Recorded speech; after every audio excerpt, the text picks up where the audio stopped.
Bienvenidos a Economía en Breve, donde comentamos lo más relevante de la semana que terminó este pasado 16 de agosto. Mala semana para los mercados accionarios que en el promedio de los 10 mercados que seguimos registraron una pérdida de 1.53% en la semana, destacando la baja del miércoles, luego de conocerse que la producción en Alemania se contrajo 0.1% en su segundo trimestre, registrando en su comparativo anual el ritmo más lento desde el 2006, mientras que la producción industrial de China se desaceleró más de lo previsto en el mes de julio. Cada vez vemos más señales de debilidad económica alrededor del mundo, lo que está aumentando la expectativa de que se aproxima una recesión y está propiciando la búsqueda de refugio seguro entre los inversionistas, principalmente en bonos gubernamentales y sobre todo del Tesoro de Estados Unidos, que son los instrumentos considerados más seguros. Cuando aumenta la inquietud en los mercados globales, los inversionistas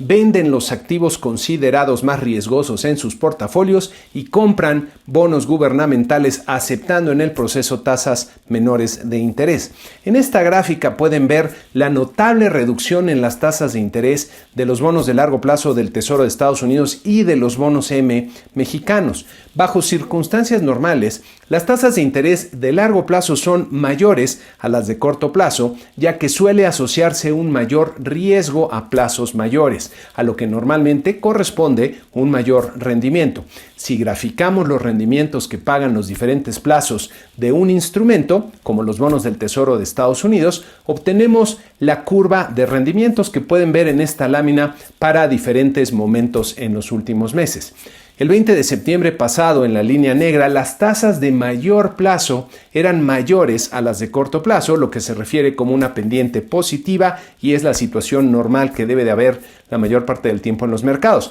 Pero vean la curva en este viernes pasado, cómo se ha desplazado hacia abajo y cómo los rendimientos de los bonos de 1 a 10 años están por debajo de los rendimientos de los bonos a 3 y 6 meses, presentando una pendiente negativa, y en el caso del bono de 30 años se ubicó por debajo del 2% por primera vez en la historia. En este entorno de alta inquietud, el resultado de las elecciones primarias en Argentina propició un crack bursátil casi inédito en la historia del mundo, desplomándose el índice Merval 38% en un solo día y también propiciando la devaluación de 33% en el peso argentino en un periodo de un par de días, como podemos ver aquí.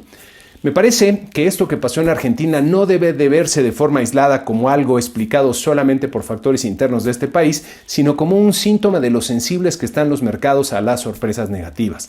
En esta gráfica del promedio de los 10 mercados accionarios podemos ver que están muy por arriba de donde empezaron el año, pero han mostrado una marcada volatilidad y en las últimas semanas muestran una marcada tendencia de baja. Nuestro mercado accionario perdió 2.68% en la semana, terminando en los 39.340 puntos, y en lo que va del año lleva una pérdida acumulada de 5.53%, que al igual que los otros mercados accionarios de nuestro promedio se concentra en las últimas semanas. En esta gráfica vemos cómo nuestro mercado accionario se ha movido con vaivenes más o menos parecidos al Dow Jones Industrial de Estados Unidos, pero las bajas han sido más pronunciadas para acumular una pérdida que contrasta con la ganancia acumulada hasta el momento en el DJI. Nuestro tipo de cambio ha mostrado vaivenes pronunciados en las últimas semanas, perdiendo 1.25% en la que acaba de terminar, y si vemos su evolución en lo que va del año, también nos encontramos vaivenes bastante pronunciados. En el evento más relevante de nuestro país, el Banco de México se sumó a la ola de bancos centrales que están relajando su postura monetaria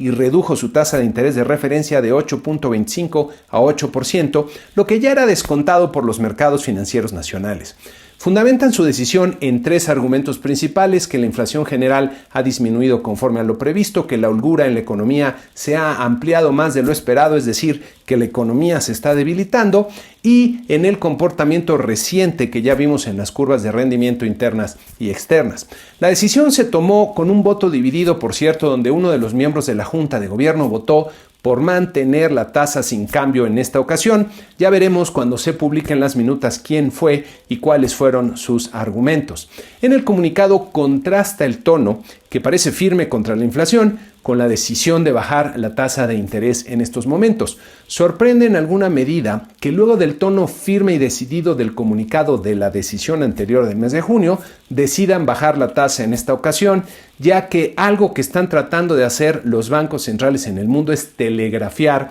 sus próximas decisiones con el tono de sus mensajes, lo que se considera incluso un instrumento de la política monetaria llamado forward guidance o guía hacia adelante. Esta decisión no telegrafiada con anterioridad lo suficiente hace más difíciles de anticipar las próximas decisiones y puede haber debilitado un poco esta herramienta del forward guidance. Llama la atención que no se animaron a decir en su comunicado que el balance de riesgos para la inflación había mejorado o que prevalecían los riesgos de baja sobre los riesgos de alza para la inflación, lo que se hubiera esperado para una decisión de baja. Varios medios destacaron que la baja en la tasa de interés viene justo después de que el presidente lo sugiriera, lo que puede debilitar la percepción de autonomía del Banco Central. En esta gráfica pueden ver la evolución de las tasas de referencia monetarias en México en la línea verde y en Estados Unidos en la línea azul, observándose algunas diferencias en el ciclo monetario, sobre todo cuando la inflación en México ha ido mal y desde luego a velocidades bastante diferentes. Ahora que la Reserva Federal bajó su tasa,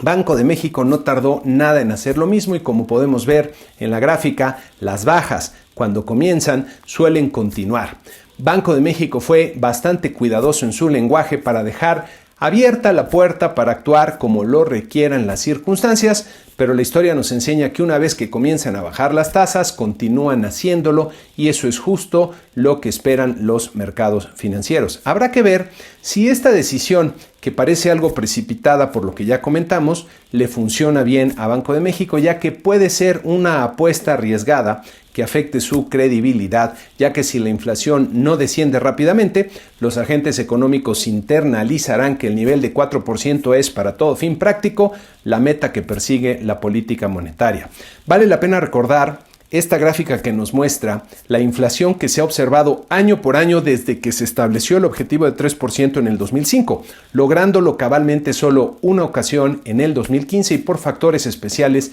que se dieron ese año. Es cierto que hay un rango de más o menos 1% alrededor de la meta de 3% para permitir fluctuaciones que se deben a factores temporales, pero la inflación ha promediado 4.2% en todo este periodo y en los 2 últimos años ha quedado bien por arriba del 4%. Si tenemos una inflación nuevamente por arriba del 4% este año y el que sigue, lo que no es nada difícil, entonces se consolidará la percepción de que la política monetaria no está orientada efectivamente a alcanzar la meta de 3% y podrían desanclarse las expectativas, lo que implicaría niveles más altos de inflación en los próximos 5 o 10 años y la necesidad de tasas mayores en el futuro. Hay que notar también que ante un entorno global tan complejo, recortar la tasa de interés de referencia hace más vulnerable al peso ante sorpresas negativas. Hoy parece más probable que veamos un tipo de cambio más depreciado en los próximos meses, lo que generaría algunas presiones adicionales sobre la inflación más adelante. Por último, si Banco de México se apresuró a reducir la tasa de referencia antes de cambiar primero sus mensajes, puede ser que esto se debe a que están realmente preocupados por lo que están viendo enfrente, especialmente en la actividad económica. En la semana se liberaron, por cierto, las cifras de asegurados en el IMSS, que es la principal estadística para medir la creación de empleo, con 16,713 nuevos puestos en el mes de julio. En esta gráfica pueden ver la suma de los últimos 12 meses en la creación de empleo, tanto en número como en tasa de variación, y en ambos casos se observa una desaceleración muy rápida que corresponde a la debilidad que está mostrando la actividad económica.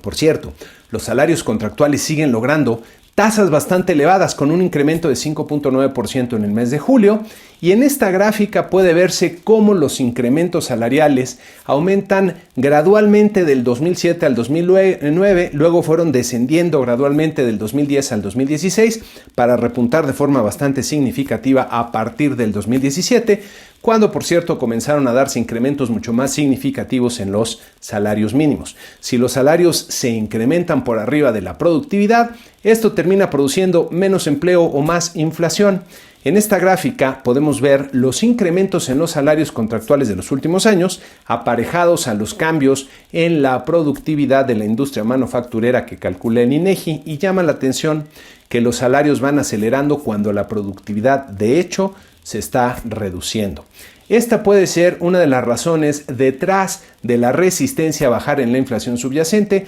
que es la parte más estable de la inflación, y podemos ver en esta gráfica en la línea anaranjada. Pasando a Estados Unidos, hay un par de datos de la semana que hay que comentar, comenzando con la producción industrial, que se contrajo 0.2% en julio cuando se esperaba un aumento marginal. A tasa anual, la producción industrial se está desacelerando rápidamente, como pueden ver en las barritas de esta gráfica, lo que también ocurre con la utilización de la capacidad instalada aquí en la línea azul. La inflación al consumidor en Estados Unidos resultó un poco por arriba de lo esperado, tanto en el índice general como en el core, 0.3 contra 0.2% en ambos casos, repuntando un poco en sus tasas anuales, como pueden ver aquí. En la semana que inicia, la atención de los mercados globales estará concentrada en Estados Unidos, primero con las minutas de política monetaria de la Reserva Federal y luego con el simposium de Jackson Hole, donde se reúnen los banqueros centrales del mundo para comentar en esta ocasión los retos para la política monetaria. Especial atención se pondrá al discurso del presidente de la Reserva Federal, el señor Jerome Powell. En México tendremos la inflación de la primera quincena de agosto, los datos desagregados del PIB del segundo trimestre del año, que por cierto nos servirán para revisar nuestro escenario de pronósticos, y las cifras de la balanza de pagos del segundo trimestre, donde habrá que poner atención al renglón de inversión extranjera directa para ver cómo se ha visto afectado en todo este entorno. Viendo lo que resta del año, nos encontramos con un panorama bastante retador donde hay varios riesgos relevantes. En el entorno global veremos cómo evolucionan las tensiones comerciales y las medidas proteccionistas. Tendremos el Brexit, que apunta a ser un evento muy negativo de consecuencias importantes. Veremos cómo evoluciona la desaceleración económica en varios países y se incrementa muy probablemente la inquietud sobre los mercados emergentes, lo que muy probablemente dará lugar a una elevada volatilidad en los mercados financieros. Hay que estar preparados para ello. En México tenemos cerca la presentación ya del presupuesto para el 2020, la ratificación o posposición del nuevo Tratado de Libre Comercio con Estados Unidos y Canadá, el TIMEC, las acciones de las calificadoras sobre la deuda soberana, las acciones de política que anuncia el gobierno y muy probablemente hacia finales del año un nuevo incremento relevante a los salarios mínimos que podría tener un impacto sobre la inflación de este año o del año que viene. Como se imaginan, los siguientes meses lucen muy movidos para la economía, por decirlo menos, así que tendremos mucho material para estar comentando en este espacio. Y con esto concluimos este programa número 137 de Economía en Breve, con la invitación usual a que se suscriban al canal. Si el comentario les fue útil, les gustó, le den like y que lo compartan entre aquellos a los cuales también consideran que les puede ser de utilidad. Muchas gracias y muy buena semana.